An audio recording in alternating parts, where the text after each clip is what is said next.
What if I told you that some of the biggest moments in Christian music don't just happen on stage, but behind the scenes? Welcome to our debut episode of Industry Insider, our brand new series where we pull back the curtain on the people shaping the music you love.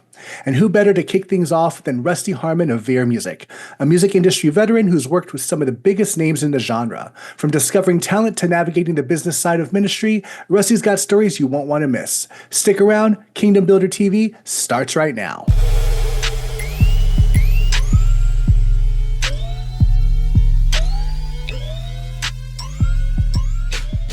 Hey everyone, I'm Mike Laxton with Kingdom Builder TV, and today I'm sitting down with a true veteran in music management and development, Rusty Harmon. From managing Hootie The Blowfish to now leading Vere Music, Rusty has been shaping artists' careers for decades. Vere Music is setting a new standard for quality and artist-driven success in music, working with talented names like Russ Taff, Jim Sonnefeld, and an exciting group we've been following closely, the band JAREN. Rusty, thank you for joining us today. Happy to be here. Whenever I hear the word decades associated with my name, it makes me realize that time is fleeting. Well, I will say, just to jump in there, when I heard that you managed Hootie, I mean, I remember, just kind of dating myself a little bit, having cracked review on cassette tape and just listening to that album Thank you very nonstop. much. So I loved that was music of my generation for sure, my childhood. But yeah, thank you so much for joining us today. And Yeah. as you're our debut industry insider segment, so wanted to really just set the stage there for any aspiring artists and emerging artists out there to really get a look at the industry. And just to kind of start off, I know you do other genres besides Christian music, but for those who might not be familiar, can you just tell us a little bit about what exactly Vere Music is and what inspired you to Yeah, start the company? absolutely. And again, thank you for the intro and all the nice words. So yeah, I'm a manager by nature. I started managing bands out of college. I went to NC State University in the mid '80s, and I graduated. And the first band I ever worked with was Hootie and the Blowfish. And I moved to South Carolina, and I was actually there. I also booked, not in addition to managing the band, I also booked them for the first 3 years I was their manager, and that was a real formative time for me because I learned a lot about obviously being on the road and how to take advantage of building markets and growing artists one fan at a time. It's always been something that was obviously really important to the Hootie guys, but it's kind of shaped my career over the years and really set the stage for what I do, everything that I've done since then. And so all these years later, I've managed a variety of artists over the years. I've run a couple of management companies. I've had some really successful artists, and I've had some artists that you've never heard of, and everything in between. But the one thing that I felt like always kind of remained consistent was every time we were doing something, whether it was putting out a record or going on tour or starting a brand partnership relationship, whatever it was, there was always a plan. Like I always wanted to have a good plan in place, and so I started on the label side of things really about 10 years ago with another label, and I was fortunate enough to be able to start Vere about 5 years ago. And the whole premise of what we do at Vere is the industry's changed in so many ways, and there's not one path to success any longer. It used to be that record labels were the gatekeepers, and if you didn't have a record deal, you weren't going to have any popularity or success or build a fan base. 60s, 70s, 80s, 90s, and into the early 2000s, really until the advent of digital technology. But since digital distribution and since the DSPs have come on board, and with technology being what it is with software for producing records, artists have a variety of ways to record music, and they have a variety of ways to release music.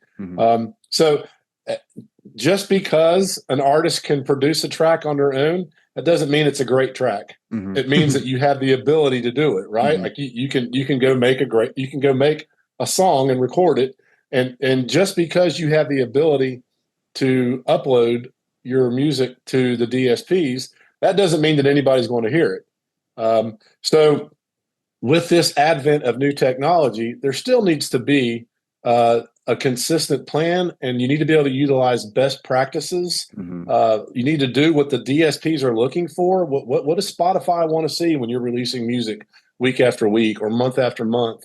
Like, do they like you to just release a series of singles, or do they want you to wrap it all up into an EP or an LP? How do they like to see that?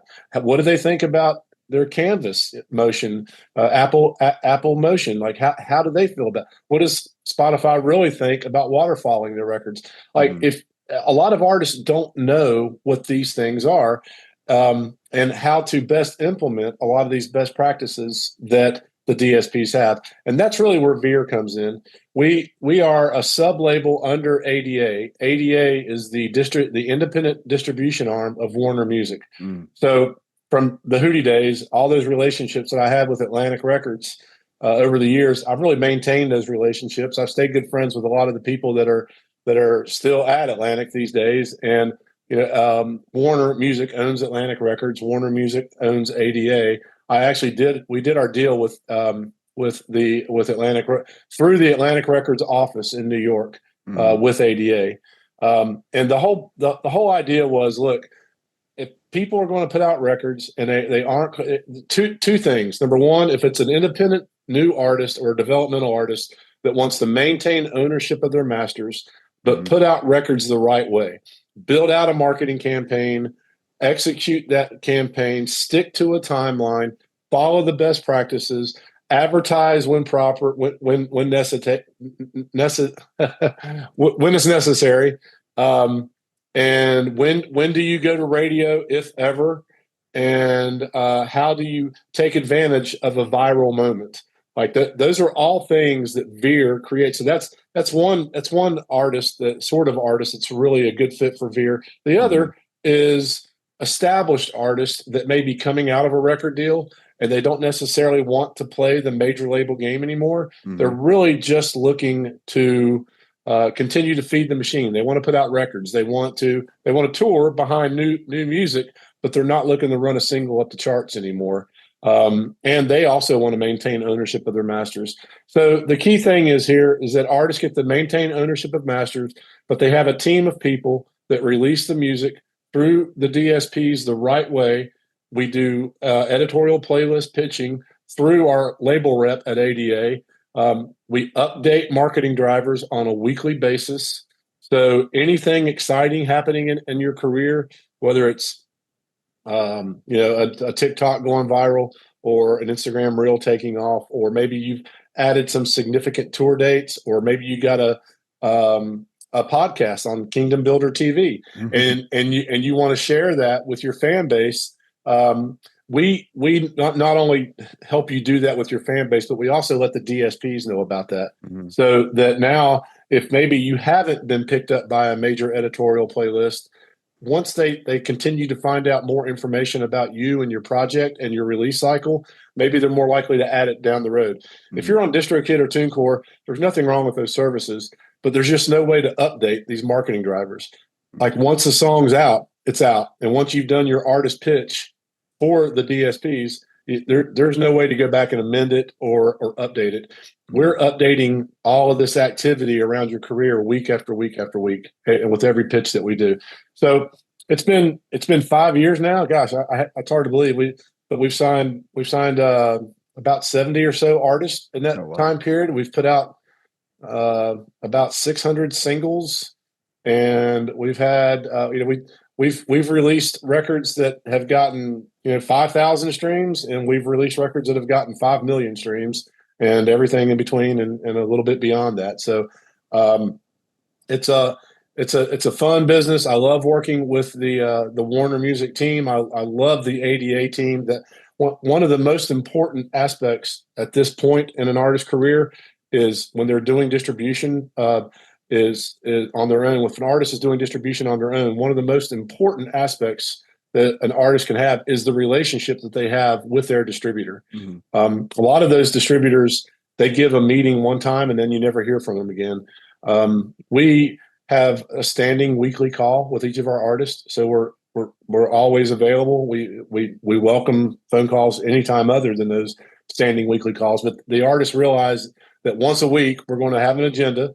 We're going to talk about your assets that are due for your next release. We're going to talk about any promotions that you may have going on in your career, and we're going to relay that information to the DSPs accurately. I feel like it fits a void from major record label Mhm. artist to, new entry level new artists. We're kind of that middle void. And that's a good good place to be. And again, you have obviously the much experience in the different from the managing to the label side that you've done, which is great. And I like how again you mentioned the different artists from their career. You again mentioned Russ Taff, who we just had on a couple of days ago on Kingdom Builder. He's been around for decades, and yet Yeah. Yeah. he's putting out he put out cover stories. So I can see where you have that. And then of course Jim Sonnenfeld you've worked with, of course with Hootie, and then now with the other band I mentioned, the band JAREN. They're more new and Right. upcoming. So you kind of I like how you're cultivating each depending on very very almost like an a la carte service as well. Just Yeah. doing whatever you need to do to help them succeed. Now with them each being at different points of their careers, is there anything particular that you're looking at when signing an artist that and how would you help them necessarily grow based on where they are in their journey? Well, I think every artist is different, and it always starts with just an initial fact finding conversation. I like to find out what their goals are. Honestly, what kind of budget they have, because a lot of artists don't understand Hmm. this, but part of the ownership of masters means, guess what?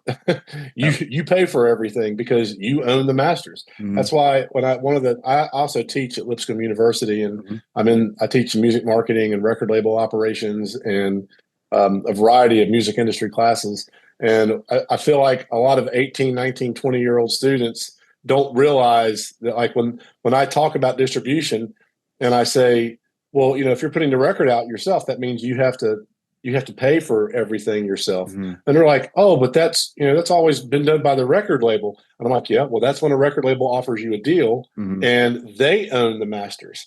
So there's this discovery process where artists are like, well, wait a minute, that's why the record label owns the masters, Hmm. because they pay for everything. Like, yes, that's exactly why they own the masters. Yeah. When you have to put out records on your own, you have to be able to afford to do some of these things. And it doesn't mean you got to have tens of thousands of dollars to release a record, but you need to be able to advertise a little bit, even if it's just Hmm. local geo-targeted posts on Meta and Facebook and Google ads. You need to be able to boost a post if something's doing well.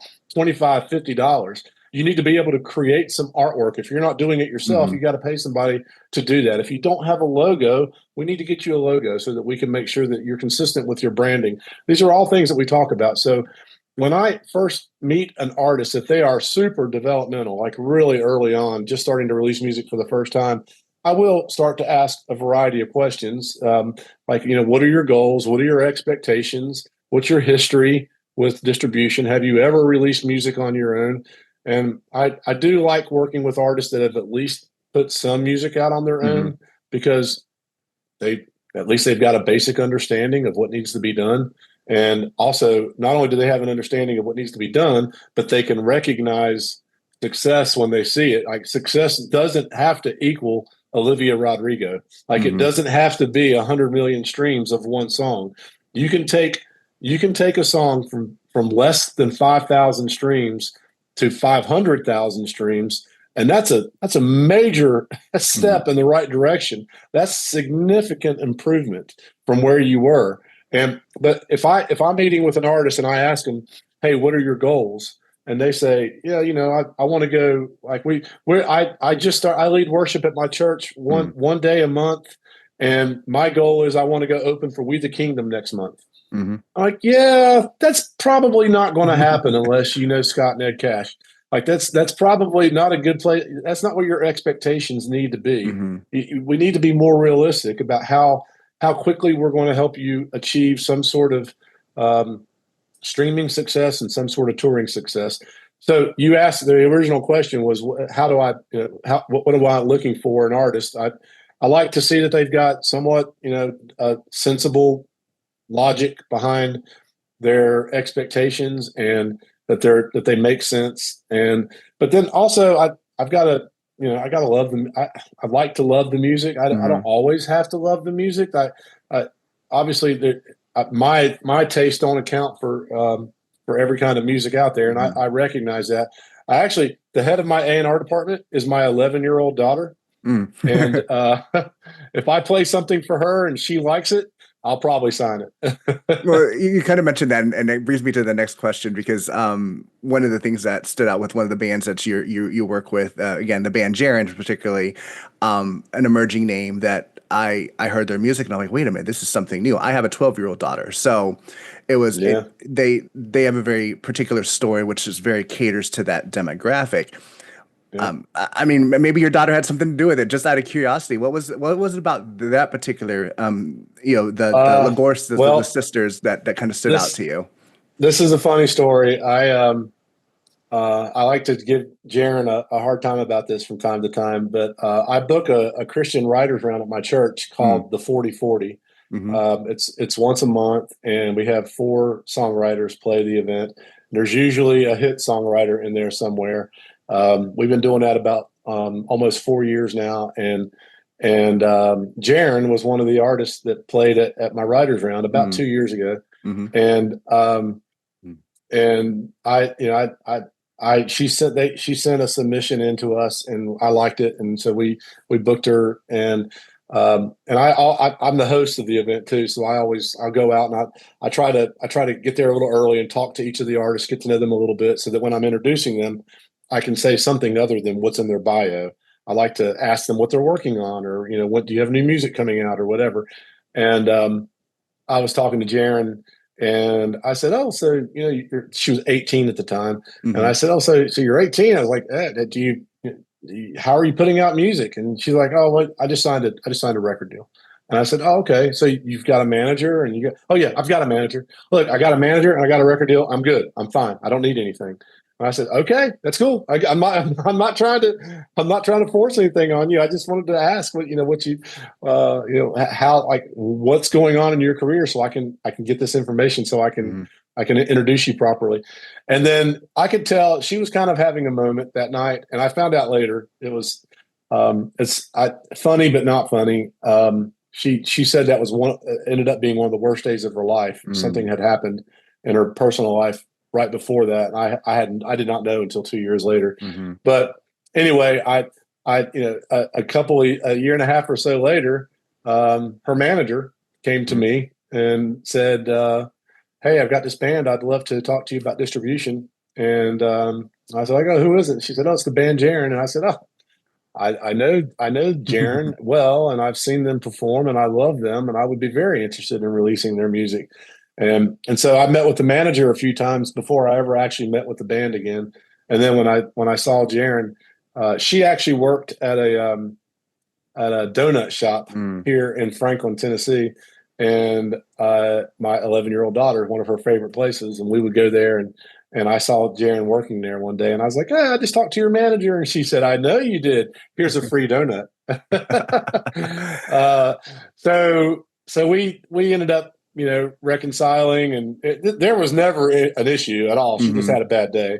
Yeah. And but no, but then I met with them and met with the management team, and we decided that we were going to put the music out. And it's been one of our favorite success stories. They've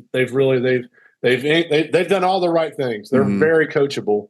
Their manager got things done for us on a Mm-hmm. timely manner. Always took our advice and did the things that we were recommending. Their social numbers have grown through the Mm-hmm. roof. They had a couple of viral moments with TikTok and Instagram Reels. I believe they got over 1 million views on a couple of different Mm-hmm. TikToks, and each single continued to do better than the single Mm-hmm. before that. And they just kept getting editorial playlisting on top of editorial playlisting, and it just kept growing and growing. Love working with them. Love the family. I'm friends with her mother and Mm-hmm. father, and Jade, her sister, and Mm-hmm. I just really enjoy their music. I like them personally. I like their spirit. I like their message. I like where their heart is, and they are Mm-hmm. on fire for Jesus They are Christ. I absolutely. love Yep. that. Yep. Yeah, Yeah, that's definitely that's yeah. I when I spoke with them, that definitely you can tell really really quickly that is oh their yeah, heart, and they're out there again, as Jaren says, they're out there looking for those wandering hearts, and definitely it's something that you find an artist that you want to just stand by and who are upcoming coming, and I hope and pray big things are going to happen for them just because they're doing so well and their music's great. I mean, there's nothing Yeah. that they put out that I don't like, which is great for me. And I mean, obviously, again, everybody has their own taste, but it's quality, and of course, lyrically powerful as well. Yep. So I'm, And it's a great live show too. thank you for doing that because you brought some great music to our attention, and again, a lot of different things have happened since then. But as far as Christian music in general, or even just the music industry. I know obviously digital streaming has become a big thing, maybe particularly over the last 5 to 10 years. Where do you think Right. Vere and then Christian music as a whole would be headed in the next 5 years? What do you kind of foresee that happening? Well, Christian music is definitely one of the fastest growing genres of music out there, just in terms of pure numbers. And I think what's happening is the fan base was probably a little slower to adopt to streaming than some of the other, obviously hip hop and pop. But now that the fan base is kind of skewing younger, and the older generation, people my age, maybe a little younger, have finally said, okay, I don't have to listen to CDs in my car. I can actually get an Apple account or a Spotify account. And what's this Bluetooth thing? Oh, I can Bluetooth my phone in the car and I can listen to music.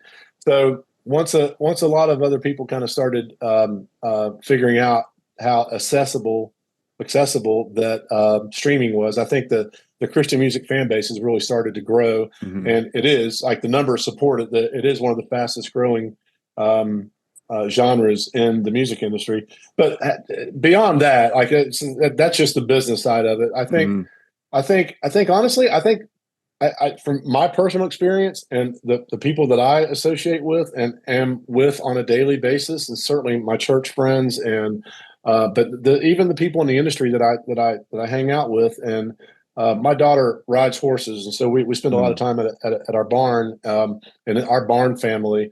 Like it just seems like everybody is kind of I think maybe I don't know if they're tired of some of the material that you hear in some of the more secular music, but I think maybe there's something about hearing spiritually uplifting music, and it doesn't.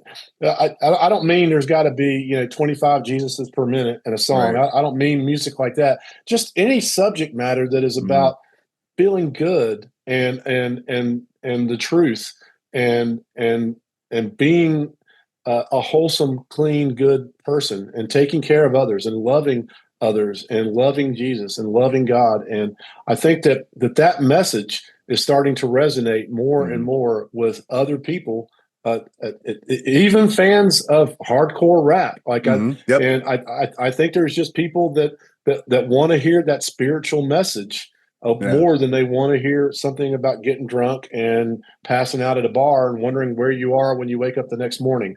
I think that those messages of hope and belonging and just understanding the gospel. I think those messages are starting to resonate more and more with more fans. And I think that's why people are starting to come to Christian music more. And quite honestly, today's Christian music is not what it was in the 80s and 90s. And I think there's the way the songs are produced and the quality of the songwriting. Like I mentioned We the Kingdom earlier, literally one of my favorite bands across all genres. Like I just love that band, and they rock. And I mean, they have songs that sound like The Who, and they have songs that sound like Fleetwood Mac, and they have songs that sound like AC/DC. I mean, they've got a rock and rhythm section, and they're amazing. And for King and Country, oh my gosh, that's U2 meets Coldplay. Like they're a great live, and they're a great live band. So you can go see and be entertained, and you're getting the message of the gospel. Like that to me is, and I don't know, I've gotten older and I've changed my ways certainly over the years, and I just like that spiritual uplifting message significantly more than the music that I hear on other genres, and I think that's starting to permeate with a lot of people. No, absolutely. And I've said before on other conversations that I feel like there's a revival going on. Something is happening. Like you just said yourself, the Christian music genre is the fastest growing genre right now. There's I think it's a matter of the digital. It's a can't think of the word for it. It's I think it's because a lot of it has to do with the digital revolution. The fact that it's so much easier to put music out there, whether through social media, through those other streaming platforms, that it's easily accessible, and you're not necessarily dealing with what you're hearing over the airwaves necessarily. So I think that Right. that has worked in its favor for sure. Yep. But for any of those artists that might be watching this, and they're trying to break through. I know we've touched on several different topics with that. If you could give one piece of advice to them about navigating the industry, what would that be? I mean, I could say the standard reply is, I guess, be yourself. Hmm. Don't try to change and fit a certain mode or person or style or sound. Stay true to yourself.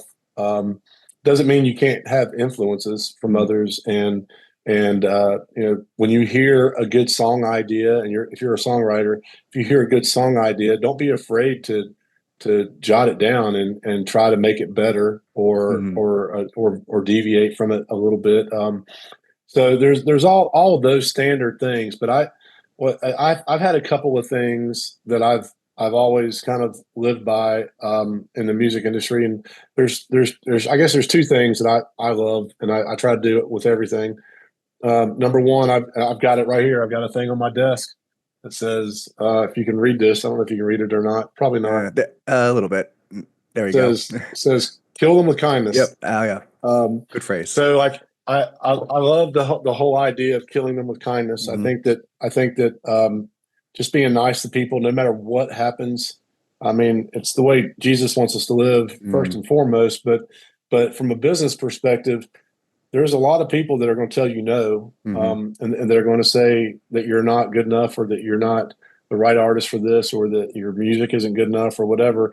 And if you start at an early age being defiant to those people and retaliating um, and trying to get even with people that say things like that to you, it Hmm. just the music industry is a small community. I always say, people say people say Nashville is a small town. No, it's like a high school.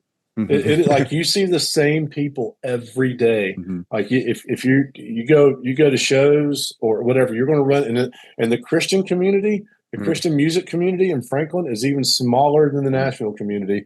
So it's like you're going to run into the same folks everywhere all the time for years to come. So if you do something that's unkind to somebody today, it will come back to you one way or another. So kill them with kindness is one thing.